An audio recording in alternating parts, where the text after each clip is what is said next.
이강빈의 잡지사 7월호 세 번째 페이지. 이상의 소설 날개는 이렇게 시작되죠. 박제가 되어버린 천재를 아시오?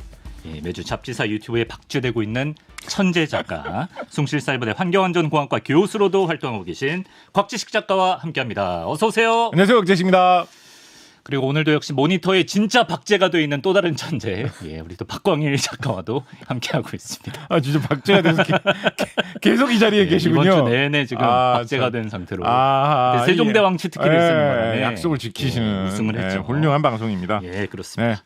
자, 주기율표 속 원소들의 일상 속 쓰임새를 알아보는 원소 포너타임인 주기율표. 오늘은 35번째 원소인데요. 작가님, 어떤 원소죠? 네, 오늘의 원소 알파벳으로 원소기를 쓰면 BR이라고 쓰게 되는 원소이지요. 네. 그렇다고 뭐 아이스크림을 만드는 데 사용되는 원소냐, 뭐 그런 느낌은 아니고요. 러빈스. 브로민, 옛날에는 이제 브롬이라고도 많이 불렀는데 요즘에 이제 영어식 용어를 더 많이 사용하면서 브로민이라고 하는 물질 알아보도록 하겠습니다. 네, 좋습니다. 저는 진짜 고백하면 브로민은 진짜 처음 들어봐요. 브롬도 못 들어봤어요. 브롬도. 이게 들어봤을 법한데 이게 그 학교 다닐 때는 어떤 식으로 그러니까 이게 안 들어보기 쉽기는 해요. 예. 왜냐하면 이제 뭐 그렇게 친숙하게 쓰일 만한 원소는 아니기 때문에 그런 거 치고는 또 우리가 뭐 스칸디움 이런 거에 비해서는 또 그래도 좀 친숙하긴 한데 근데 이제 학창 시절에는 언제 이제 배우냐면 이 화학에 대해서 배우고 주기율표에 대해서 배우면서 주기율표에 대해서 이거 하나 정도만 알아놓으면 최소한의 기초는 아는 거다라고 하면서 항상 하는 이야기가 주기율표에 이렇게 세로로 적힌 세로로 같은 줄에 적혀 있는 원소들끼리는 성질이 비슷하다. 그렇죠. 예. 그거를 이제 기억해 놓으면 된다라는 말씀 제가 드리지 않았습니까? 이제 그래서 이제 주기율표에서는 뭐 그런 용어를 사용하기도 합니다. 같은 줄에 있는 세로로 같은 줄에 있는 원소끼리는 같은 족이다. 뭐 이런 말을 쓰기도 하거든요. 이 족이 이제 가족이라는 뜻이거든요. 영어에서는 패밀리라는 말도 씁니다. 같은 진짜 같은 패밀리인 거예요. 실제로 패밀리라 그래요. 영어로는 패밀리라는 말도 씁니다. 그래서 우리나라에서 뭐 1족 원소, 뭐 2족 원소 뭐 이런 식으로 이야기하는데 영어로는 뭐 첫 번째 패밀리, 두 번째 패밀리 이렇게 패밀리란 말 더 쉽지 않나요? 뭐 1촌, 2촌. 5족 원소 뭐 이런 식으로 이야기하면 무슨 뭐 어떤 건지 좀 약간 헷갈릴 수 있잖아요. 그러네. 차라리 그냥 가족이라고 하는 것도 좋을 것 같고 뭐 그렇긴 한데 이제 17족 원소가 흔히 이제 할로겐이라고도 옛날에 많이 했는데요. 독일식으로 할로겐 원소라고 하는 하나로 이제 묶일 수 있는 생활에 여러 가지로 많이 사용이 되면서도 화학 반응을 굉장히 활발히 하는 특성이 있고 특히 이제 그 전자를 내뿜는 그런 특성을 가진 원소들이 17족 원소에 강하게 이제 모여 있기 때문에 할로겐은 들어봤어요. 네, 맞아요. 그러면 할로겐 램프 뭐 이런 것도 있고요. 우리가 이제 그 같은 줄에 있는 걸로 쭉 이렇게 올라가 보면 요 17족 원소 중에 우리가 제일 먼저 다뤘던 게 플루오린이죠. 플루오린 9번. 플루오린 우리가 얘기하면서 그 이야기했습니다. 플루오린이 너무 화학 반응을 잘 일으키기 때문에 맞아. 화학자들이 뭐 좀 안 된다 싶으면 도저히 이거 안 되겠네. 플루오린으로 마지막으로 한번 해볼까라고 하는 약간 그런 게 맞다. 플루오린이다라는 그 말씀 드렸는데요. 마찬가지로 그 줄에 있는 원소들이 대부분 그렇게 화학 반응을 좀 잘하고 더 좀 그렇게 화학 반응을 세게 일으키는 성질을 갖고 있어서 플루오린 밑에 있는 염소 같은 경우에는 뭐 소독약으로 사용하고 뭐 이런 이야기 말씀드렸고요. 염소 밑에 있는 이 브로민도 오늘 말씀드린 브로민도 그 비슷한 성질을 가지고 있기 때문에 학창 시절에는 이 17족은 할로겐 원소로 같은 성질을 갖고 있다라고 하면서 플루오린, 염소, 뭐 브로민, 뭐 그 밑에 이제 아이오딘, 옛날 요오드라고 했죠. 아이오딘 뭐 이런 거 같이 엮어가지고 결국 뭐 이제 오지선다 문제 객관식 문제로 내면 다음 주 뭐 할로겐 원소가 아닌 것은 뭐 이딴 걸로 많이 했었죠. 그래서 뭐 저는 학창 시절 그거 외울 때 플루오린, 염소, 뭐 브로민 이거 쭉 외울 때 그 원소 기호를 써놓고 뭐 풀클블이 뭐 이런 식으로 외웠던 기억이 나는데 박지식 작가도 그렇게 외우는구나. 풀클블이 뭐 이런 식으로 외웠던 기억이 나요. 왜냐하면 세로로 외운다는 게 좀 어려울 것 같지 않습니까? 그렇죠.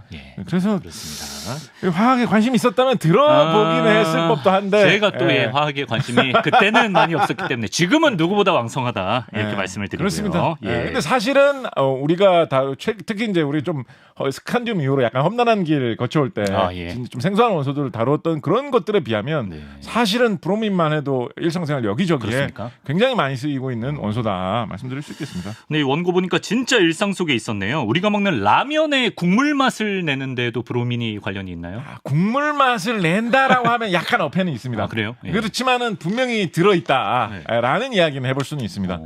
이제 그게 이제 아무 라면이나 다야 해당되는 말이라고는 하기는 좀 어려울 것 같고요.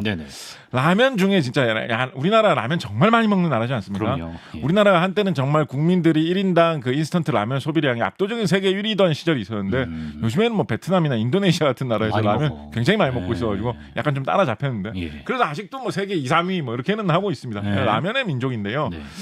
이 라면이 여러 가지 라면들이 이 엄청난 경쟁을 뚫고 계속 나오는 그 동안에 이거는 진짜 좀 혁명적인데 이거는 라면의 혁명이다라고 생각했던 것 중에 네네. 그 닭고기 뭐 이런 거 사용한 진짜 매운 라면 나와가지고 한번 세상을 깜짝 놀라게 한 적이 있었고요. 그 이전에 이거는 놀라운데라는 뭐지? 생각이 들었던 네. 라면 중에 네. 라면을 까가지고 조리를 하려고 이렇게 안에 있는 걸 들이부어보면 네. 거기 다시마가 한 조각 들어있는 라면이 있었습니다. 아, 다시마. 오동통통 요거. 그 진짜 약간 감명 깊지 않았습니까? 다시마 이 라면은 한 조각. 다시마가 들어있구나. 그치. 뭔가 굉장히 좀 어떤 한 차원 더 높은 고급적인 어떤 그런 거를 지향하는 이런 느낌이 나는 그러네. 그런 라면이었는데요. 네네네. 그 라면에 들어있는 이 다시마 같은 경우에 이 브로민이 좀 많이 포함되어 있는 그런 원소의 그런 식재료에 속한다고 다시마에 알려져 있습니다. 우리가 이제 코발트 이야기하면서도 그런 이야기를 했는데요. 예. 해조류 바닷속에 사는 이 식물성 생물, 이 생물이 네. 굉장히 이상한 습성을 갖고 있는 그런 생물입니다. 우리 흔히 해조류를 발음이 비슷한 해초류하고 좀 착각하는 경우가 있는데요. 예.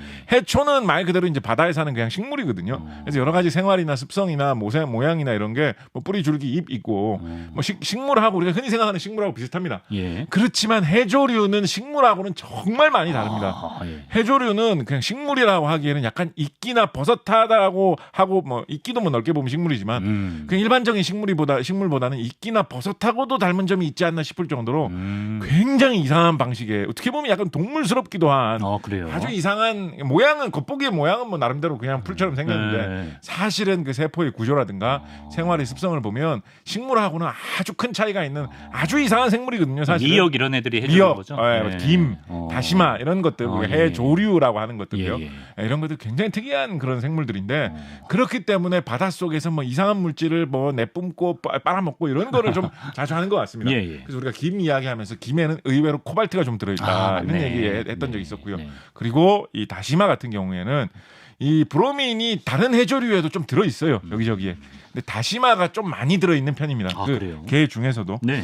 그래서 다시마 같은 경우에 브로민이 뭐 적은 경우에도 한 뭐 0.02%, 많은 경우에는 0.09%의 브로민이 들어있다라고 이야기를 하거든요. 그 많은 건가요? 0.09%면 대충 한 0.1% 되지 않습니까? 그렇죠. 예. 0.1%면 꽤 많다는 느낌 아닌가요? 그런가? 혹시 대출금 같은 거 없으시죠? 우리 있죠. 있나요? 0.1% 우리 맞네. 금리 생각을 해보면 요즘 같은 그렇죠. 고금리 시대에 예. 0.1%만 좀 줄었으면 제가 경솔했네. 예. 그런 생각 들지 않습니까? 드네요. 0.1%면 사실 좀 큰 거고요. 0.1%만 어떤 특히 먹는 거 같은 경우에 뭐가 0.1%만 들어간다라고 해가지고 맛이 확 달라지거나 네. 향이 확 달라지거나 먹으면 죽게 된다거나 이런 물질들이 의외로 꽤 있습니다. 그래요? 의외로 꽤 예를 들어서 우리 캡사이신 같은 경우에 캡사이신 뭐 매운 맛의 뭐 대표 뭐 이런 식으로 많이 이야기되지 않습니까? 그렇죠. 예. 캡사이신 같은 경우에 매운 고추의 캡사이신 함량을 재보면 0.1%뭐 될까 말까. 매운 거에도? 그 정도 이야기하거든요. 예. 그렇다고 생각을 해보면 다시마에 브로민이 0.1%나 들어있다라는 게 0.1%까지 들어있는 경우는 사실 많지는 않을 거예요. 네. 이제 좀 이렇게 많이 들어있다라는 이야기를 하다 보니까 이제 그런 사례를 뽑아서 이야기하는 것 같은데 네. 굉장히 풍부한 편이고요.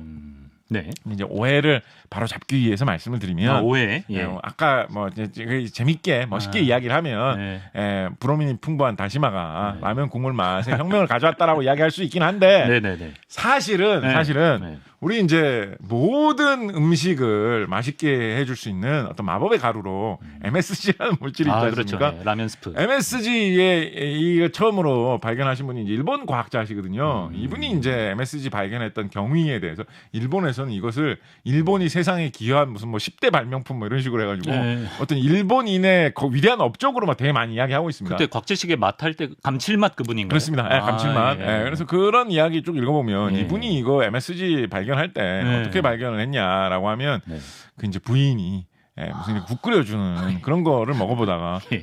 이번 국은 왜 이렇게 맛있어요? 부인한테 이렇게 먹어보니까 부인이 예. 이번에는 뭐 미역을 넣었는데요. 이번에는 다시마를 넣었는데요. 이렇게 해조류를 넣는 비법을 사용했다는 이야기를 듣고 야. 이 국물 속에 뭐가 있다라고 미역, 다시마 이런 걸 열심히 탐색을 하다가 네. MSG를 찾아낸 거거든요. 예. 그러니까 그 뛰어난 맛의 핵심은 사실은 미역이나 다시마 속에 들어있는 딴 성분이 아니고 MSG 성분이죠.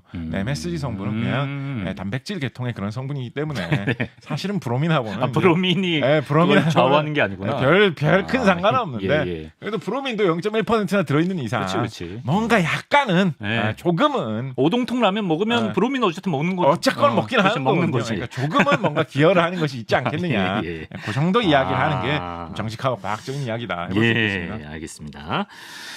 자, 이거 하나만 좀 얘기해보면 벌써 될까요? 지금 그 타이밍이야? 근데 다음 이야기로 넘어가면 이 이야기 나온 김에. 네네네. 그래서 이제 해조류에 브로민도 이렇게 많이 들어있고 네. 그래가지고 브로민이 사실 많이 들어있는 게 중요한 건 크게 아니고 네. 해조류가 이렇게 맛을 내는데도 유용하게 사용될 수 있고 네. 특이한 영양소도 이제 많이 들어있다 보니까 우리나라에서 이 해조류를 예전부터 많이 먹어왔잖아요. 그래서 요즘은 그거를 해외에 수출하는 그런 도전을 해가지고 많은 성과를 얻고 있죠. 김 같은 경우에는 뭐 요즘에 해외에 워낙 수출이 많이 된다 그래가지고 뭐 검은 반도체다 뭐 이런 이야기를 하게 되는데 뭐 이제 다시마도 수출이 잘 되면 이제 다시마는 뭐라고 부르게 될까요? 뭐 검은 뭐라고 불러야 되죠? 지어주시죠. 뭐 검은 뭐라고 부르면 좋을까요? 검은 뭐가 핫하죠 요새? 네, 뭐 검은 케이팝이라고 해야 될까요? 뭐 뭐라고 해야 되죠 이거를? 어쨌든 먹는 케이팝이라고 해야 될까요? 하여튼 그런데 네. 원래 세계적으로 이 해조류라는 거를 먹는 나라가 별로 없습니다.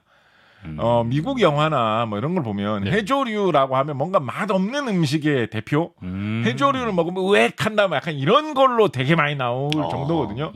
세계적으로 해조류를 먹는 나라 자체가 얼마 안 되고 그래요? 해조류를 먹는 뭐 당연히 일본 같은 데서 좀 먹고 뭐 태국이라든가 뭐 이탈리아 이런 데서 좀 먹기는 하는데 우리나라처럼 이렇게 미역, 다시마, 뭐 무슨 김, 해조류를 막 끼고 사는 나라 별로 없거든요. 생일에도 먹는. 우리나라에서는 뭐 약간 뭐 이 방송국에서 얘기하기는 조금 그렇습니다만 우리나라에서는 심지어 김밥 천국이라는 것도 많이 퍼져 있지 않습니까, 그죠? 그 정도로 우리나라는 해조류를 좀 중시하는 문화를 갖고 있는데. 그렇기 때문에 어떤 미래의 이런 원료로 특이한 습성을 가지고 있는 해조류가 앞으로 굉장한 어떤 가능성이 있다라는 이런 시각이 있고 거기에 대해서 한국인들이 좀 자부심을 가질 필요가 있고 과학적으로 연구하시는 분들은 자부심을 갖고 연구를 많이 하시기도 합니다. 자, 그런데 그런데 사실 뭐 바다가 한국에밖에 없는 것도 아니고 어디도 딴 있겠지. 나라들도 이게 돈이 된다. 이게 미래의 기술적인 과학적인 가치가 있다라는 걸 안 이상 딴 나라들도 미역, 다시마, 김 열심히 해보는 도전을 이제부터라도 하면 되잖아요. 전통적으로 그런 문화는 없어도 한국 사람들이 뭐 옛날에 뭐 피자가 있어서 뭐 피자를 많이 먹고 살았나? 아니죠. 아니, 그것도 남들이 잘하는 걸 보고 따라하면 이제 잘 만들어서 우리도 추적할 수 있는 거잖아요. 그래서 세상에 있는 여러 나라들 중에 해조류 산업에 많이 좀 투자를 해가지고 지금 성과를 많이 내고 있는 나라가 한 나라가 있거든요. 어디겠습니까? 스웨덴이야 또? 야, 스웨덴. 해조류까지? 원래 이제 아까 말씀드렸듯이 유럽에 해조류 먹는 문화가 별로 없거든요. 그런데 이거를 또 기술적으로 왜냐면 스웨덴 사람들이 원래 이제 해산물 자체를 많이 먹기는 하죠. 뭐 생선 같은 거 뭐 이상하게 뭐 발효시켜가지고 냄새 많이 나는 거 만들어가지고 먹는다 뭐 이런 거 많이 알려져 있긴 하죠. 그죠? 그래서 원래 해산물에 친숙하기는 한데 해조류 산업이 이런 식으로 잘 된다는 걸 보고 우리도 못할 게 뭐 있어. 다 바다에 사는 건데. 라고 해서 스웨덴 사람들이 해산물에도 좀 많이 뛰어들었습니다. 스웨덴 사람들이 좀 요즘 내세우고 있는 거 한 두 가지 정도 뭐 있냐면요. 특히 이 브로민 많이 들어있는 다시마 이용해가지고 뭐 많이 하려고 하냐면 다시마만 길러가지고는 뭐 스웨덴 사람들이 라면 많이 먹는 것도 아니고 스웨덴에서 큰 승산은 없잖아요. 없죠. 다시마 소비량이 그렇게 크지 않으니까 스웨덴에서는 다시마 많이 재배돼도 결국은 한국에 수출하든지 이래야 된단 말이에요. 그래서 스웨덴 사람들이 요즘 뭐 개발했냐면 다시마로 뭘 하지? 다시마를 키우면서 다시마를 키우면 이제 해양의 바닷속에 해조류가 이렇게 무성하게 자라나는 그런 해양 생태계가 잘 만들어지겠죠. 그죠? 그러면 그 해양 생태계를 이용을 해가지고 거기에다가 연어를 풀어놓고 기르는 거예요. 그러면 다시마는 다시마대도 거기에서 연어가 살면서 네. 연어가 뭐 거기서 뭐 볼일도 보고 뭐 가끔가다 화장실로 활용하는 것도 있고 이렇게 하면 그런 것도 해조류가 자라나는데 도움이 될 수 있겠죠. 네. 그래서 다시마는 다시마대로 쑥쑥 크고 다시마가 이런 울창한 숲 같은 역할을 해주니까 연어는 연어대로 자라나기 좋은 환경이 된다라고 해가지고 연어하고 다시마를 쌍으로 키워서 연어는 노르웨이에 팔고 다시마는 한국에 팔자. 뭐 약간 이런 식으로 더 생산성을 증대하는 이런 거 스웨덴에서 요즘 쏠쏠하게 하고 있거든요. 스웨덴 사람들이 더 멀리 보고 어떤 거에도 투자를 하고 있냐면 이 해조류가 이게 습성이 희한하잖아요. 그래가지고 뭐 별 이상한 뭐 특징이 있는지를 좀 알아보다가 스웨덴 사람들이 뭐 최초로 발견한 건 아닌데 과학자들이 어떤 거 알아냈냐면 해조류를 뽑아내가지고 그거를 갈아서 메탄 생선균이라고 하는 일부 미생물한테 뿌리면 그 메탄 생선균이 나름대로 잘 사는데 메테인 가스를 만들어내 메테인이라는 그 물질을 만들어내는 그 활동은 잘 못하게 된다라는 사실을 알아냈어요.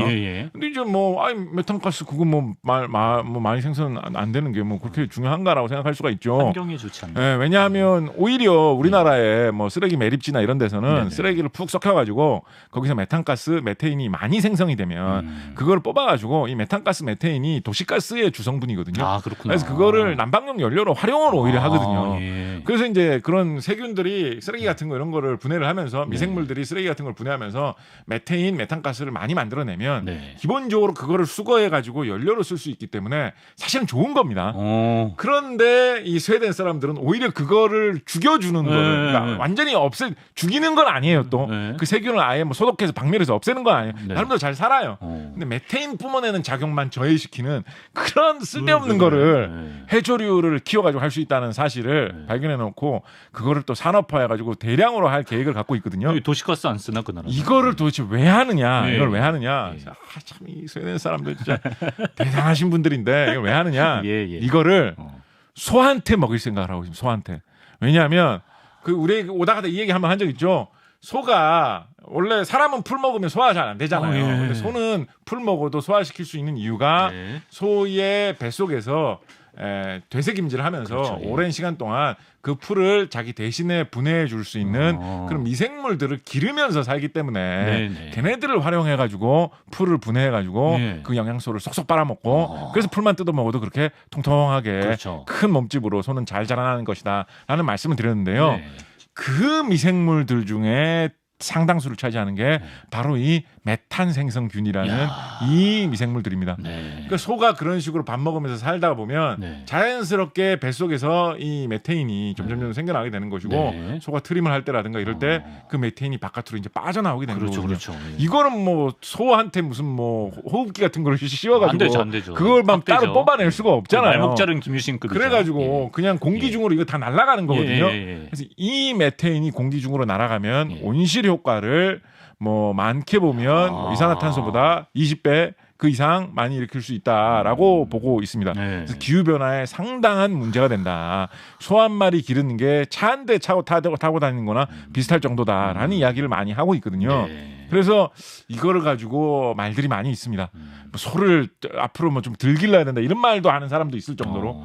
그런데 소고기 많이 기르고 양도 비슷한 일을 하거든요. 양고기 많이 생산해가지고 먹고 유럽 사람들이 그런 걸 많이 하잖아요. 그러니까 만약에 이게 발효가 되면 이게 문제가 된다. 앞으로 이제 뭐 소 기를 때마다 무슨 뭐 세금 내라, 벌금 내라 이런 식의 제도가 딱 정착이 되면 뭐 돼지고기 많이 먹는 중국 같은 나라가 막 흥하고 유럽이나 미국은 굉장히 피곤해질 수가 있겠죠.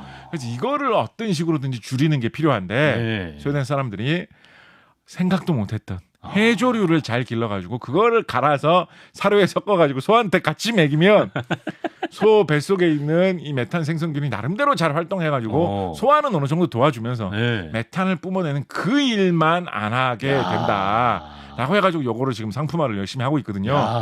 이게 기후변화 시대에 만약에 꼭 필요한 일로 굳어지는 그런 세상이 온다 그러면 전 세계에 있는 모든 소와 양들이 이 해초에서 생산한 이 제품을 먹어야 될 수가 있겠죠. 그렇다고 한다면 예전부터 네. 김밥 천국이 있는 나라로서 다시마를 라면에 넣어서 파는 그런 나라로서 이 생각을 못했나 보다. 해조류 강대국인 우리나라가 예. 뭐 검은 반도체라고 해서 김 수출하는 거에만 좀 네. 젖어 있었는데 네. 그런 날이 오면 얼마나 우리가 스웨덴에 뒤처진 게 아쉽겠습니까? 그러네요. 그래서 우리도 좀 더 다각적으로 우리가 추격을 네, 하자. 다양한 방법으로 예. 해조류를 활용하는 방법에 대해서 여러 가지로 연구를 할 필요가 있겠다라는 생각도 해보았습니다. 예, 스웨덴이 오늘도 진짜 말묘에 이런데 현지 로케 한번 가야 됩니다. 잡지사가 진짜 스톡홀름이나 이런데 스웨덴 대사관에 어떻게 로켓 해갖고 좀 할 수는 없을까요, 우리? 종로까지는 우리가 갈 수 있는데, 예. 자, 그렇고요.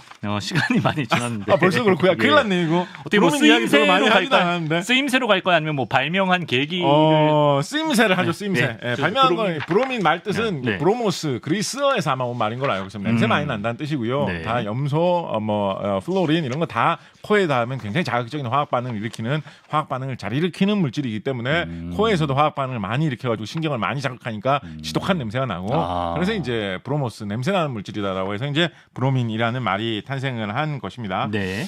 어디에 사용을 하느냐? 네. 일단 뭐 제일 요즘에는 좀 안 와닿을 것 같기도 한데 이제 옛날에는 저는 이거를 사실은 알고 진짜 깜짝 놀랐는데요. 예. 옛날에 잡지 같은 걸 보면 이 잡지사도 있지만 진짜 이 실물 잡지 진짜 같은 잡지. 걸 보면 예. 실물 잡지에 부록이라고 하면서 자주 주는 걸로 브로마이드를 준다라고 하는 게 있었습니다. 예, 알죠. 주로 무슨 영화 포스터나 연예인 사진 같은 거를 그렇죠. 뭐 예. 브로마이드로 준다라는 소피 식의 마르소. 이야기를 많이 했습니다. 예. 뭐 소피 마르소 브로마이드를 예. 준다. 뭐 체시라 브로마이드를 준다. 누구죠? 누구냐? 하여튼 H.O.T.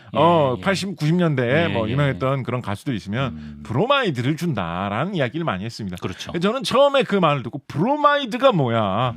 브로마이드 그러네. 어떤 느낌 듭니까? 약간 뭔가 프리미엄 사진 약간 저는 처음에 얼핏 그 말 듣고 약간 뭔가 먹을 때 쓰는 조미료 이름인가 이런 생각도 좀 했어요. 로봇 느낌도 나고. 약간 뭐 변신 로봇 같은 그런 느낌 나고 출동 브로마이드 약간 이런 느낌도 좀 나고 그죠? 그래서 그런 느낌도 나고 그래서 뭘까라는 생각을 했는데 저는 예전에 솔직히 말하면 전 예전에 그런 걸 처음 보고 어떤 외국 배우 사진이 그게 있었는데 그걸 브로마이드라고 하는 걸 보고 저는 그분 성함이 브로마이드라고 생각했던 적도 있었어요. 이상형이 누구야? 나 브로마이드. 리처드 브로마이드 약간 이런 분인가라고 생각했던 적도 있었어요. 예. 근데 그게 아니고 브로마이드가 그 사진을 큼지막한 멋있는 사진을 이제 흔히 옛날에 브로마이드라고 많이 불렀었거든요. 근데 도대체 사진은 그냥 사진이라고 하면 되지. 아니면 뭐 영어 쓰고 싶으면 포토그래피라고 하면 되지. 그렇죠. 왜 그걸 브로마이드라고 하느냐? 예. 왜 그걸 브로마이드라고 하느냐? 예전에 고급 사진을 만들어낼 때 그 사진을 찍고 인화할 때 쓰던 물질 중에 이 브로민을 이용을 해서 만든 물질이 요긴하게 사용되는 경우가 있었습니다. 그래서 브로민을 이용해서 만든 물질을 화학적으로 그냥 브로마이드, 브로민화물 우리말로 번역해서 브롬화물 이런 식으로 얘기하거든요. 그래서 브로민이 들어가서 만들어낸 물질이다라는 뜻이에요. 그게 이제 브로마이드라는 뜻인데요. 예전에 사진을 만들 때는 실버 브로마이드라고 해요. 실버 이번에 또 나오는군요. 은하고 브로민을 이용을 해가지고 만든 물질을 이용을 하면 빛을 받아들여가지고 그거를 색깔을 내게 활용할 수가 있는 그런 사진을 만들 때 굉장히 유용하게 고급 사진을 만들 때 잘 쓸 수가 있다라고 해서 그 물질을 사용해서 만든 사진이 약간 고급 사진이다라는 식으로 말들이 많이 활용이 되었습니다. 그러다 보니까 나중에는 그냥 사진이 좀 고급이기만 하면 딱히 브로민 들어간 뭘 쓰지도 않았는데 그냥 좀 고급스러워 보이는 사진이다라고 하면 다들 그냥 브로마이드 이렇게 부르게 된 거거든요. 용어 자체는 그냥 화학 용어인데. 그렇습니다. 그래서 뭐 브로마이드를 드립니다라고 했는데 뭐 브로미 들은 이상 냄새나는 물질 주고 다시마 엑기스 같은 거 주고 이러면 이게 무슨 브로마이드야 이렇게 생각하겠죠. 사진이라는 뜻으로 와전되어서 쓰이는 말이다라고 보시면 이거 되겠습니다. 진짜 몰랐다. 브로마이드가 브로민의 그 브로였습니다. 그렇죠. 그리고 이제 또 브로민이 화학 반응 잘 일으킨다고 말씀하셨는데 그래서 전에는 이제 난연제라는 걸 만들었다고. 그렇습니다. 플라스틱을 사용하면 다른 물질을 사용할 때보다 가질 수 있는 큰 장점 중에 하나가 가공이 잘 돼가지고 모양대로 잘 만들기 쉽다. 이런 게 사실은 플라스틱의 뭐 결정적인 최대의 장점이고요. 오늘 제가 문득 그런 생각을 이런 생각 도대체 왜 했는지 모르겠는데 문득 이런 생각을 했는데 애들 장난감이라든가 뭐 이런 캐릭터 모양 같은 게 붙어 있는 무슨 학용품 이런 거 그렇게 비싸지 않잖아요. 뭐 한 몇천 원 하면 사잖아요. 그죠? 학용품, 네, 학용품 같은 거 몇천 원 하면 사잖아요. 근데 생각해 보면 거기에 모양이 알록달록하게 무슨 뭐 강아지 모양, 고양이 모양 얼마나 정교하게 모양을 갖추고 있습니까? 그죠? 그렇죠. 그게 만약에 나무로 되어 있다라고 하면 그걸 장인이 일일이 조각칼로 깎아가지고 예. 무슨 뭐 이렇게 캐릭터 모양으로 네. 뭐 이강민 아나운서 모양으로 얼굴 모양으로 이렇게 새긴다라고 하면 네. 얼마나 품이 많이 들겠어요. 그렇죠. 예. 그러면 애들이 장난감처럼 쓰는 몇천 원짜리 제품으로 그런 걸 만들어가지고 그렇게 대량으로 팔 수가 없거든요. 못하죠. 근데 이걸 플라스틱으로 찍어내니까 그냥 틀 만들어 놓고 금형 만들어 놓고 거기에 플라스틱 집어넣은 다음에 쿡 하고 한번 찍으면 0.2초 만에 그 모양이 그냥 정교하게 다 만들어지는 그런 플라스틱의 장점이 있기 때문에 네. 플라스틱이 이렇게 많이 쓰이는 것인데요. 플라스틱 그 장점하고 브로미는 별 상관이 없고요. 그러게요. 예, 그 장점하고 같이 있을 수 있는 플라스틱을 더욱더 좋은 소재로 만들어주는 이제 두 번째 장점이 뭐냐면 네. 두 번째로 중요한 장점이 뭐냐면 나무는 나무 그 자체를 깎아가지고 써야 되고 네. 그렇게 뭐 종이도 종이 그 자체로 사용되는 그런 한계가 있지만 네. 플라스틱은 애초에 그런 식으로 만들었다가 녹였다가 굳혔다가 해가지고 만드는 것이기 때문에 인위적으로 만드는 거기 때문에 네. 거기에 여러 가지 첨가제를 섞어서 우리가 원하는 대로 색상이나 성질을 다양하게 바꿔주기가 좋거든요. 예. 나무는 그런 식으로 가공을 하기가 어렵죠. 나무는 네, 뭐 그렇죠. 참나무냐 소나무냐 무슨 뭐 버드나무냐 그 나무 자체가 자라나는 대로 오면 그걸로 끝이지. 그렇죠. 뭐 참나무인데 갑자기 소나무 향이 나게 만들고 뭐 이렇게 할 수가 없단 말이에요. 예. 만들어진 걸로 끝이지. 예. 근데 이 플라스틱 플라스틱은? 같은 경우에는 거기에다 다른 성분 약을 좀 타주면 그거에 맞춰서 성질이 좀 바뀌게 되는 그런 게 있습니다. 변주를 주기 쉽다. 뭐 그런 것 중에 뭐 여러 가지가 있어요. 더 딱딱하게 해주는 것도 있고, 더 뭐 이렇게 말랑말랑하게 해주는 그런 약도 있고, 네네. 뭐 색깔을 바꿔주는 약도 있고, 뭐 전기를 통하게 해주는 약도 있고, 전기를 안 통하게 해주는 약도 있고, 뭐 별의별 약을 섞어가지고 플라스틱을 자유자재로 성질을 다 바꿔줄 수가 있는데요. 네. 우리 예전에 이거 규소편 할 때 했어야 되는데 규소. 규소편 할 때 못한 거 이 플라스틱 얘기 나온 김에 브로미나고 상관없지만 규소면 엄청 이거 옛날인데 하나만 이거 하고 그때 못한 걸 마음에 하나 담아두고 넣어하면 있었네. 예. 이 규소로 유리를 만들 수 있잖아요. 네, 안경. 유리가 이제 이산화 규소 뭐 이런 거에 개통이 되는 성분인데 네. 그 유리를 실처럼 가늘게 뽑아가지고 이걸 잘게 썰어가지고 플라스틱에다가 타주면 아니면 뭐 다른 방법으로 그 유리 뭉치를 유리로 된 그 실 섬유 뭉치를 만든 다음에 플라스틱을 발라가지고 굳히면 일반 플라스틱보다도 훨씬 더 질기고 튼튼한 플라스틱이 됩니다. 그래서 그거를 유리 섬유가 들어가 있는 유리 실이 들어가 있는 플라스틱이다라고 해가지고 글래스 파이버 플라스틱이라는 식으로 부르거든요. 글래스 파이버 뭐 폴리머 이런 식으로 부르거든요. 근데 이제 그 글래스 파이버 중에서 글래스 파이버 플라스틱 이런 식으로 부르면 그 세 단어 중에서 제일 약간 낯설게 느껴지는 단어가 뭡니까? 글래스 파이버 플라스틱 중에서 파이버가 좀 낯설게 느껴지지 않습니까? 그렇죠. 그래서 글래스 파이버가 들어간 그 플라스틱을 이용해서 튼튼하게 만든 헬멧 같은 거를 흔히 속어로 하이바라고 합니다. 하이바. 하이바. 하이바라고 합니다. 하이바가 파이버예요? 그게 이제 파이버. 섬유 아니야? 섬유 파이버가? 실이라는 뜻이거든요. 그러니까 이제 이걸 영어 쓰는 나라에서 들으면 진짜 이상하다고 생각하겠죠. 야, 와, 하이바 좀 진짜 써. 모르겠다. 그러면 실을 쓰라는 말인데. 하이바가 그거야. 저 나라 사람들은 왜 헬멧을 쓰면서 실을 쓰라고 하지? 그러네요. 진짜 이상하게 생각을 할 텐데 현재 가장 널리 사용하는 그 하이바 안전 헬멧이 가벼우면서도 튼튼해야 되기 때문에 이 플라스틱하고 유리 섬유, 유리로 만든 실을 섞어서 만들기 때문에 플라스틱 강도가 훅 올라가가지고 그 헬멧 같은 거 안전 헬멧 만들기 좋다라고 해서 그런 말이 사용되는. 브로미하고 아무 상관없고요. 그래서 하여튼 이런 식으로 플라스틱에는 뭘 넣어가지고 성질을 더 우리가 원하는 쪽으로 바꿔줄 수가 있다는 게 플라스틱의 큰 장점인데 그 중에 진짜 플라스틱이 전기를 통하게 해줄 수 있다라는 거 이상으로 진짜 상상하기 어려운데 정말 널리 많이 쓰이고 있는 그 첨가제로 난연제라는 게 있습니다. 난연제. 난연제의 연자는 연소라는 뜻인데요. 그래서 불에 잘 안 타게 해주는 그런 약이다라는 뜻입니다. 그러니까 이게 놀랍죠. 플라스틱이 보통 종이로 만들거나 아니면 나무로 만들어야 되는 걸 대체하기 위해서 플라스틱을 사용하는데 종이나 나무라고 하면 불에 잘 타는 거의 대표잖아요. 땔감이죠. 우리가 불쏘시개 이러면 뭐 종이나 조그마한 야들야들한 나무 가져오는 게 기본이잖아요. 불의 친구잖아요. 어떻게 보면. 그렇죠. 플라스틱도 사실 대부분의 기본 플라스틱이 불에 좀 잘 타는 편이잖아요. 그죠? 그래서 불에 잘 타는 게 어떻게 보면 플라스틱, 나무, 종이 이런 가벼운 재료들의 약간 숙명 같은 느낌이 드는 그런 느낌이 들 수 있거든요. 불에 안 타려면 쇠로 만들어야지. 묵직하지만 이런 게 원래 기본 발상이었는데 근데 사람들이 그렇지만 플라스틱이라면 무슨 약을 타면 불에 안 타게도 만들 수 있을 거야. 예. 야, 그래, 야, 황당한 소리 좀 하지 마라. 아무리 그래도 야, 이게 나무나 종이 같은 건데 그게 어떻게 불에 안 타? 야, 포기해. 그렇지만 사람들이 꾸준히 노력해서 연구한 결과 난연제가 있지롱 이러면서 이걸 만들어낸 거예요. 예. 그래서 플라스틱에 난연제를 타면 네. 불 붙여도 불이 잘 안 붙고 불이 퍼져 나가는 게 일정 수준에서 그냥 멈춰버립니다. 그래서 난연제 규정이 적용되어 있는 강제로 무조건 난연제가 들어있는 플라스틱으로 어떤 물건을 만들어야 된다라는 규정이 되어 나와 있는 경우도 꽤나 많이 있습니다. 화재 예방. 예, 화재가 발생했을 때 예. 그런 걸로 만들어야지 더 안전하니까. 네. 예를 들어서 뭐 교통수단에 예를 들면 차나 기차나 뭐 전철이나 비행기 같은 경우에 네.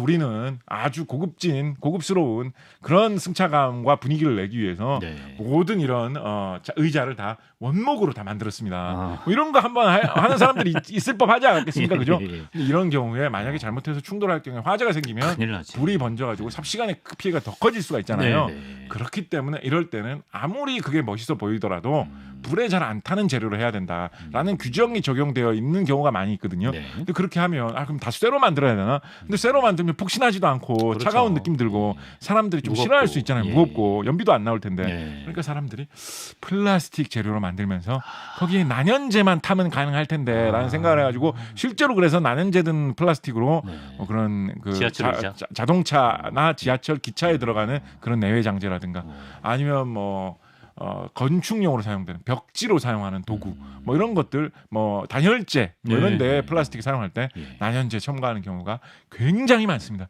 난연제를 우리가 엄청나게 사실 양적으로 많이 사용하고 있고요. 그 난연제를 만들 수 있는 주 원료 물질 중에 하나가 바로 이 브로민인 것이죠. 브로민이 화학 반응을 잘 일으키기 때문에 브로민이 특히 산소하고 비슷한 형태로 화학 반응을 좀 잘 일으키거든요. 근데 불에 탄다는 거는 산소하고 화학 반응을 일으킨다는 뜻이잖아요. 그렇죠. 그래서 브로민 성분이 들어가 있는 물질을 잘 만들어 가지고 이 플라스틱에 잘 섞일 수 있게 해 가지고 이렇게 섞어 놓으면 불이 붙어 가지고 산소하고 화학 반응을 일으키면서 야 이제 산소하고 계속 화학 반응 일으키면서 막 불꽃을 태울 때야 막 이렇게 하는데 옆에 있던 브로민이 내가 대신하지 이러면서 와 가지고 대신해 그 화학 반응을 가로채 버리고 더 이상 아. 산수와 이루어지는 그 화학 반응은 이루어지지 않게 걔들이 중간에서 그냥 자기가 그 일을 대신하면서 말하자면 어떻게 보면 자폭 비슷한 그런 일을 하면서 불꽃이 더 퍼져나가는 거를 중간중간 끌어주거든요. 고맙네. 그래서 브로민 들어가는 이 난연제를 사용하면 정말 약간 마법처럼 플라스틱이 불에 안 붙게 되는 이런 놀라운 일을 목격을 할 수가 있습니다. 예. 자 그런데 마지막으로 이거 하나만 이건 진짜 이거 하나만요. 한 3분 정도? 예. 네, 진짜 한 2분만 해도 끝낼 수 있어요. 아 그래요? 자 그런데 그래서 브로민을 이용한 난연제들이 많이 개발돼가지고 진짜 광범위하게 많이 사용됐어요. 그래서 이런 물질들을 흔히 업계에서 통틀어서 브롬계 난연제라는 식으로도 말 많이 합니다. 자, 그런데 이게 무슨 문제가 있냐면 아까 브로민이라는 게 원체 화학 반응을 잘 하는 원소라고 그랬잖아요. 그렇죠. 그죠? 근데 이제 뭐 애지간히 사용할 때는 큰 문제가 없는데 방금 들어보시면 이런 물질들이 좀 오랫동안 사람 주변에서 장시간 사용하는 그런 물질에 응용되기가 좋잖아요. 의자, 자동차, 집에 무슨 단열재나 벽지 좀 질감 멋있게 하려고 혹은 뭐 기능이 좋으라고 플라스틱을 사용했는데 집에 불날 때를 대비해서 브로민계 난연제를 팍팍 써가지고 했다. 그럼 그 집안에 이게 발려 있는 거기 때문에 그 주위에서 사람이 10년, 20년씩 살 수도 있잖아요. 그렇죠. 그죠? 그러면 10년, 20년 장시간 사용하다 보면 그 플라스틱 속에 들어있는 브롬계 난연제가 바깥으로 조금씩 새어나올 수도 있지 않느냐라는 생각을 한 거예요. 근데 그런 경우에 대부분은 그래도 큰 문제는 없는데 그런데 우리가 과거에 무심코 사용하던 브롬계 난연제들 중에 브로민을 주 원료로 해서 만들었던 난연제들 중에 그거를 이렇게 들이마셨을 경우에 사람이 먹었을 경우에 잘못하면 사람 몸속에 들어가가지고 몸에 좀 안 좋을 수 있는 것들도 있지 않느냐라는 지적이 근래에 들어서 나오게 되었습니다. 그래서 뭐 대표적으로 PBB라든가 PBD 같은 그런 이름이 붙어있던 난연제들은 요거는 진짜 좀 문제 있는 것 같다라고 해서 금지되기도 했어요. 그래요. 이런 게 금지되면 이제 뭐 어떤 이게 사업이나 산업하고 연결이 되느냐? 근데 그렇다고 해서 야 이거 뭐 이제 난연제 못 쓰니까 이제 뭐 불나도 그냥 참고 살자 이럴 수는 없. 보험 많이 들어 뭐 이럴 수는 없잖아요. 그냥 그러면 이런 규제가 나올 때는 항상 항상 이런 규제들을 선진국에서 먼저 입안해가지고 먼저 발효를 하거든요. 보면 선진국에서 그렇게 하는 이유가 뭐냐면 항상 그거를 대체할 수 있는 물질들을 그 나라들이 먼저 개발을 하기 때문입니다. 유럽에 주로 뭐 독일, 뭐 스웨덴 뭐 이런 나라들에서 이런 것들에 대한 연구 역량이 높아가지고 PBB, PBD 같은 거는 오랜 시간 사용할 수 있을 경우에 몸에 좀 나쁠 수가 있기 때문에 금지해야 된다. 그러면 우리는 앞으로 이제 자동차나 뭐 기차 팔 때 뭘로 생산해서 팔려고 하냐고. 그러면 이제 그럴 때 그런 선진국 회사들이 우리 회사 제품 쓰시면 된다고 이런 식으로 나와가지고 선점하는 거지. 어떻게 보면 정부하고 이런 산업체하고 서로 손발이 맞는 거죠. 그렇게 해가지고 그걸로 큰 시장을 일구어서 그런 식의 규제가 하나 나올 때마다 그런 기술이 앞서 있는 선진국 업체들이 크게 시장을 차지하는 이런 일들이 연거푸 이제 계속 좀 나오고 있는 그런 상황이거든요. 그래서 우리가 뭐 제가 뭐 환경안전공학과를 다녀서 꼭 이런 얘기를 하는 게 아니 사실 뭐 그렇지만 사실 그래서 그러는 겁니다만 우리가 이제 과거에는 뭔가 안전을 위한 규제다. 뭔가 사람의 몸에 좋으라고 이것도 금지한다라고 하면 다들 그거를 뭔가 기업을 좀 뭐 어떤 방해하려고 한다.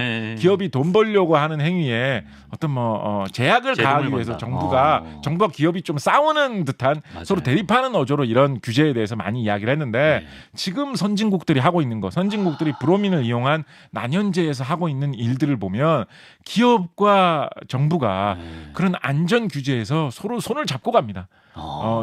이런 문제가 기업에서 먼저 어떻게 보면 어떨 땐 기업에서 먼저 얘기할 때도 있어요.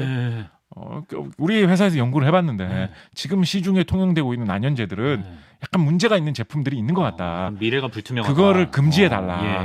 그리고 해외에서 적극적으로 이 얘기를 얘기해가지고 전 세계에서 이걸 다 금지시키도록 좀 이끌어달라. 뭐 스웨덴이 꼭 이걸 주도한다는 얘기는 아니에요. 아까 스웨덴 얘기 하다 보니까 갑자기 스웨덴이 입에 붙었는데 스웨덴이나 독일이나 프랑스나 영국 같이 과학기술이 발달한 나라들이 이 이야기를 많이 하면 세계가 그 방향으로 흘러갈 수밖에 없겠죠. 그죠?